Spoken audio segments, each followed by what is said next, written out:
रीवा शहर में अगर आपकी भी गाड़ी किसी अधिकृत वर्कशॉप में खड़ी है तो क्या वह वास्तव में सुरक्षित है? यह सवाल इसीलिए उठ रहा है क्योंकि चौराहा थाना क्षेत्र के बाईपास स्थित एक अशोक लेटेंट वर्कशॉप से चोरी का एक ऐसा मामला सामने आया जिसने वाहन मालिकों की चिंता बढ़ा दी है। जिस जगह पर सुरक्षा के बड़े बड़े दावे किए जाते हैं, वहीं ट्रेलर का टायर चोरी हो जाने से कई सवाल खड़े हो रहे हैं। जहां जानकारी के मुताबिक वाहन मालिक 20 जुलाई को अपना ट्रेलर इंजन की मरम्मत के लिए वर्कशॉप में छोड़कर गया था। वहीं उनका यह कहना है कि वर्कशॉप के मैनेजर अनुराग सिंह ने भरोसा दिलाया था कि परिसर पूरी तरह सुरक्षित है, जहां वहां सुरक्षा गार्ड तैनात थे और गाड़ी की जिम्मेदारी एजेंसी की होगी। वहीं इसी भरोसे से उन्होंने लाखों रुपयों की कीमत वाले ट्रेलर वर्कशॉप में खड़ा कर दिया। जहाँ लेकिन 7 दिन बाद यानी 27 जुलाई को वाहन मालिक के पास एक फोन आया जिससे बताया गया कि उसके ट्रेलर का एक टायर चोरी हो गया है। वहीं यह खबर सुनते ही वह हैरान हो गए। वहीं जिस जगह को वह सुरक्षित बता रहे थे उसी परिसर के अंदर से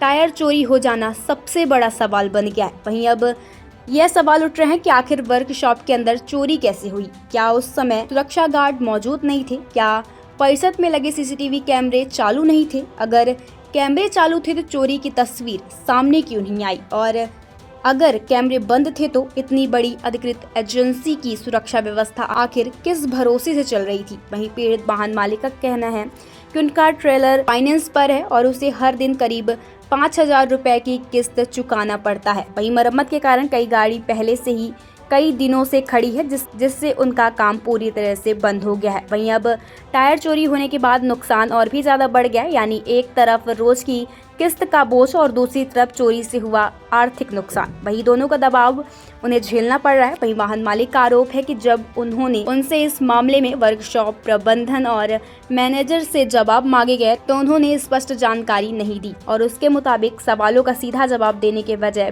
बातों को टालने की कोशिश की गई। वहीं इससे उनकी नाराजगी और भी ज्यादा बढ़ गई है। वहीं उनका यह कहना है कि जब गाड़ी एजेंसी की निगरानी में थी तो उसकी सुरक्षा की जिम्मेदारी भी एजेंसी की होती है। वहीं यह मामला अब सिर्फ टायर चोरी तक ही सीमित नहीं रहा है, बल्कि उन सभी लोगों की चिंता का विषय बन गया है जो अपनी गाड़ी की मरम्मत के लिए अधिकृत वर्कशॉप में छोड़ते हैं। वहीं अगर ऐसी जगहों पर वाहन सुरक्षित नहीं है तो ग्राहक आखिर किस भरोसे से अपने लाखों रुपए की गाड़ी वहां खड़े करें? वहीं अब इस घटना के बाद कई अहम सवाल खड़े हो रहे हैं। क्या वर्कशॉप प्रबंधन अपनी जिम्मेदारी स्वीकार करेगा? क्या वाहन मालिक को उसका नुकसान की भुगतान मिलेगी? क्या पुलिस इस मामले में एफआईआर दर्ज कर सीसीटीवी फुटेज, सुरक्षा व्यवस्था और पूरी घटना की जांच करेगी? वहीं अब सबसे बड़ा सवाल, अधिकृत वर्कशॉप के अंदर खड़ी गाड़ी से टायर चोरी हो जाता है तो आम लोगों की वाहन की सुरक्षा की गारंटी आखिर कौन देगा? फिलहाल पीड़ित वाहन मालिक न्याय की मांग कर रहा है। वहीं उनका यह कहना है कि चोरी किए गए टायर की भरपाई की जाए और पूरे मामले की निष्पक्ष जांच हो, ताकि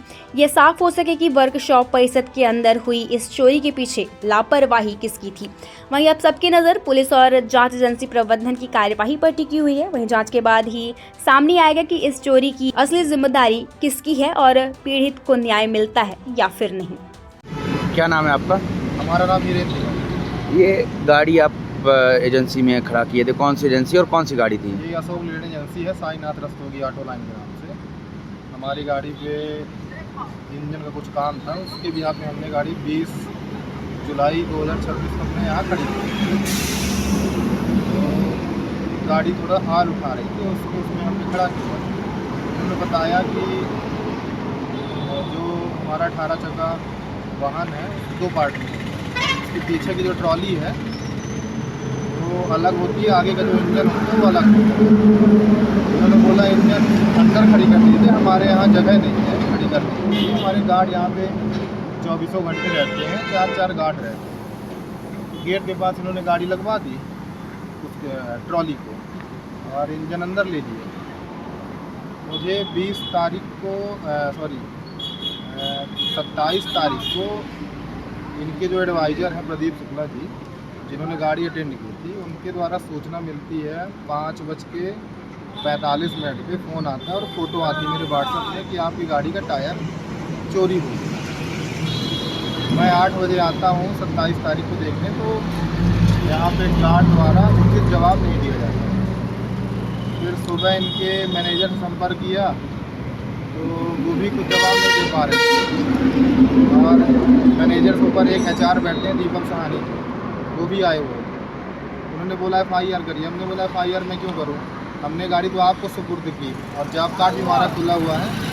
वाहन क्रमांक हमारा MP 19/8513, 20 तारीख को इनके यहाँ जॉब कार्ड खुला है उस गाड़ी का, और गाड़ी हमने इन्हीं को सुपुर्द की, इन्होंने यहीं पे खड़ी कराया था। और अब ये 4-5 दिन हो गए हैं और कोई संतुष्टिजनक जवाब नहीं दे पा रहे हैं कि ये टायर हमको दिलवाएंगे कि नहीं दिलवाएंगे। कल हमने थाने में भी आवेदन दिया था, तो वहाँ पे मैनेजर को बुलाया गया था, अनुराग सिंह जी हैं और प्रदीप शुक्ला जी को बुलाया गया। इन्होंने HR का नंबर दिया है, दीपक जी से बात हुई है। दीपक जी को आज के डेट में बुलाया गया था सतना से कि आप आइए थाने में और जवाब दीजिएगा। वो अभी आज भी नहीं आए। हमारी गाड़ी की 1,22,000 रुपये किस्त है महीने की, जो डेली 4300 कुछ रुपये बनता है, डेली के हिसाब से लगता है। लगभग आज 15 दिन हो गए हैं, गाड़ी हमारी कंप्लीट है और अभी कोई संतुष्टिजनक जवाब मुझको मिला नहीं है। इनका क्या कहना है देने के लिए, क्या कुछ है? ये तो अभी कुछ नहीं, फ़ोन ही नहीं रिस्पांस दे रहे हैं, फ़ोन में रिस्पांस देते नहीं हैं। यहाँ पे कुछ बहाने लगा देते हैं कि ऊपर की टीम हमारी देख रही है, ये सब चल रहा है इनका। मतलब गाड़ी का सामान चोरी, टायर कितने का नुकसान हुआ होगा टायर तकरीबन? लगभग आता है, नया टायर आता है लगभग 53,000 रुपये का। उस टाइम पे हमने 50,000 का लिया था, अभी 6वें महीने में लिया था। हमारी कंपनी है ओम साईराम सेल्स के नाम से, फर्म हमारी, उसके नाम से बिल कटा हुआ है हमारा, भरत लाल तिवारी प्रोपराइटर है। बिल भी है टायर का। इतने दिन से गाड़ी खड़ी है, काफ़ी नुकसान हो रहा है। 20 तारीख से खड़ी है, जबकि गाड़ी वारंटी में है, उसका भी पैसा यहाँ पेड करना है।